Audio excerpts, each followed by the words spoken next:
Bonjour à tous, bienvenue sur la Minute Med, le podcast dédié à l'actu des médias. Je suis Caroline Duchossois, directrice marketing et publicité chez Russell Advertising France et la voix de ce podcast. Pour attirer l'attention de la génération Z, les médias doivent adopter des stratégies pour leur fournir une information intéressante, engageante et adaptée à leur centre d'intérêt. C'est le sujet à la une de cet épisode. Le Financial Times a récemment fait une enquête sur les liens entre la génération Z et l'information, et il en tire quelques préconisations. D'abord, il suggère de construire la confiance en collaborant avec des créateurs et en mettant en avant les journalistes, tout en diversifiant les points de vue sur les sujets controversés. Il encourage également la transparence sur le financement et la production de l'information, des sujets d'éthique importants pour la jeune génération. Ensuite, il recommande d'aborder les sujets qui intéressent spécifiquement cette tranche d'âge, en leur donnant la parole, en fournissant des informations pratiques et en mettant en avant des affaires positives pour susciter un sentiment de satisfaction et un intérêt plus important pour les informations. Il souligne aussi l'importance du storytelling adapté à cette génération, en proposant des formats facilement partageables sur les réseaux, en mêlant l'actualité et divertissement pour rendre les sujets plus digestes et en recréant l'expérience des médias sociaux grâce à des outils de réalité augmentée. Ces recommandations peuvent être complétées par les résultats de l'étude Jeunes en France, réalisée en octobre dernier. Cette étude révèle que les jeunes restent intéressés par l'actualité, mais leurs intérêts diffèrent souvent de ceux de leurs parents et grands-parents, tant au niveau des thématiques que des supports utilisés. Les jeunes adoptent aujourd'hui des pratiques d'information plus diversifiées et davantage axées sur le numérique. Par exemple, ils sont plus enclins à s'informer via les réseaux sociaux et les podcasts, ainsi qu'à consommer des contenus vidéo courts sur des plateformes comme TikTok ou Twitch. Par ailleurs, ils préfèrent souvent un style de traitement de l'information plus décontracté, qui correspond mieux à leur manière de parler et à leurs intérêts. Des émissions comme Quotidien ou des médias comme celui d'Hugo Décrypte connaissent un succès croissant auprès des jeunes, grâce à leur ton qui mêle information et divertissement. Cependant, cela ne signifie pas que les jeunes délaissent totalement les médias traditionnels. En effet, près de la moitié des 18-24 ans regardent encore quotidiennement un journal télévisé, bien que leur consommation se fasse de plus en plus sur d'autres supports que la télévision traditionnelle, comme les smartphones ou les ordinateurs. La Gen Z affiche un faible engagement partisan et préfère s'informer sur des causes spécifiques telles que l'environnement ou l'égalité homme-femme plutôt que de s'impliquer dans des luttes partisanes traditionnelles. Cela se traduit par une recherche d'informations sur des médias plus spécialisés et engagés où leurs préoccupations trouvent un écho plus direct. Enfin, un point important à noter est que les jeunes sont plus touchés par la fatigue informationnelle que les générations plus âgées. La surabondance d'informations et les sollicitations constantes pour s'informer peuvent entraîner un sentiment d'impuissance et d'angoisse chez eux. Ils se sentent parfois dépassés par l'ampleur des problèmes du monde. Cette fatigue est exacerbée par le fait que les médias traditionnels ne traitent pas toujours des sujets qui leur tiennent à cœur, ce qui les pousse à chercher des sources d'informations alternatives. Les jeunes sont à la recherche de nouvelles formes d'information qui correspondent à leurs besoins et à leurs attentes, ce qui souligne la nécessité pour les médias traditionnels de s'adapter à ces changements et de renouveler leurs approches pour rester pertinents auprès de cette génération.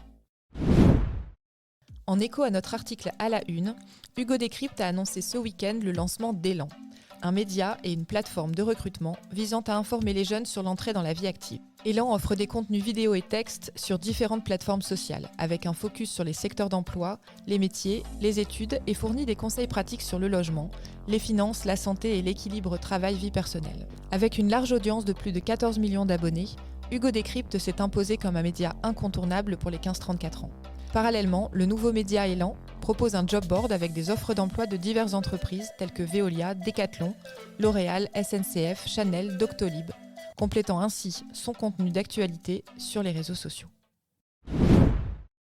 Petit rappel pratique à l'approche des Jeux Olympiques 2024 qui pourrait vous éviter quelques déconvenues.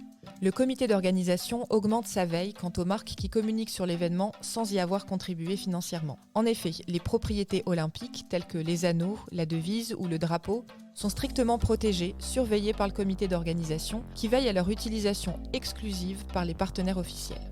Cela s'accompagne d'une série de mesures juridiques pour prévenir toute atteinte, avec le tribunal judiciaire de Paris prêt à traiter les infractions éventuelles. Le principe de Clean Venue impose également une neutralité publicitaire dans les sites olympiques, bien que certaines exceptions soient accordées à des partenaires privilégiés, comme Omega pour le chronométrage. De plus, les sportifs et leurs sponsors sont également soumis à des règles strictes en matière de communication, avec une surveillance étroite des mentions de partenariat sur les réseaux sociaux et des restrictions sur la promotion des marques pendant la période des Jeux. Il existe cependant une exception, notamment pour les médias et les journalistes qui couvrent l'événement. 6 000 photographes et journalistes de presse écrite ont été accrédités cette année, C'est 5 fois plus de demandes que le quota disponible.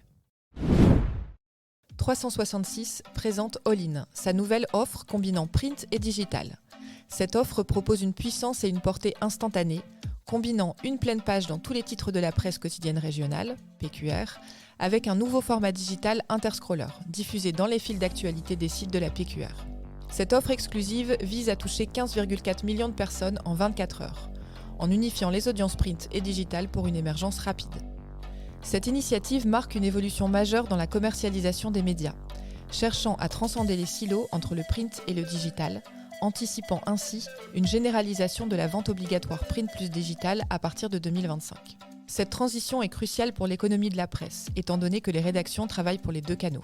De plus, pour les annonceurs sans ressources digitales, 366 propose une prestation d'adaptation des créations print au format digital, soulignant l'importance de cette transition vers une approche intégrée print-digital dans le paysage médiatique contemporain. La deuxième édition du Podcaston a démarré la semaine dernière, s'inspirant du modèle du Téléthon pour collecter des dons. Avec la participation de 450 créateurs de podcasts francophones, l'événement invite des représentants d'associations à solliciter les auditeurs pour des contributions via la plateforme Helloasso. L'an dernier, 250 000 € ont été collectés pour 270 associations, avec des dons variant de quelques euros à environ 1 000 €. Le Rire Médecin étant l'association ayant reçu le plus de fonds.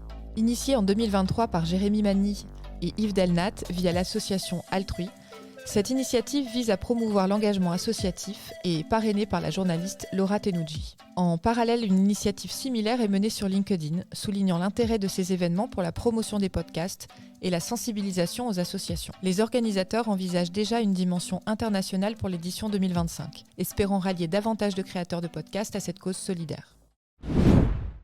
Pour finir cet épisode, inspirons-nous du récent rebranding de la marque de sport préférée des Français. En partenariat avec l'agence Wolf Hollins, Decathlon marque une transformation significative de son identité. Ce projet vise à revitaliser l'identité visuelle, le portefeuille de produits et l'expérience de marque de Decathlon, avec pour objectif central de dynamiser les individus à travers les merveilles du sport. L'approche stratégique a conduit à l'adoption d'un nouveau slogan « Bouger les gens par les merveilles du sport », mettant en avant l'émerveillement comme promesse d'une expérience sportive enrichissante.